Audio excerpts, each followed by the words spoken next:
कुठे एक असं अधिवेशन म्हणून कार्यक्रम असला तर ते आमंत्रण असतं तर आम्ही त्याला मार्गदर्शन करायला जातो.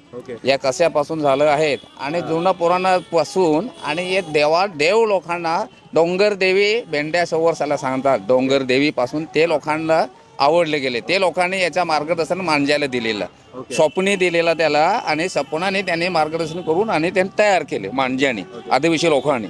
आणि ते सगळ्याला येऊ शकत नाही. त्याला मार्गदर्शन चांगला त्याचा अभ्यास करावा लागतो तेव्हा होतो. ते देव लोकांना आवडले गेले त्याच्यामध्ये आपले देवकाम करतो आणि त्याच्यामध्ये घुमतो. आवाज घुमतो. आवाज आपले मांजा घुमतो शेवटी. त्या रवाल घालतो मखवल त्याचे घालून आणि त्याचे गोल पब्लिक फिरायची आदिवासी म्हणून असा घुमून आणि जंगलात जातो. त्याने पाया पडून मार्गदर्शन घेऊन येतात देवीचा.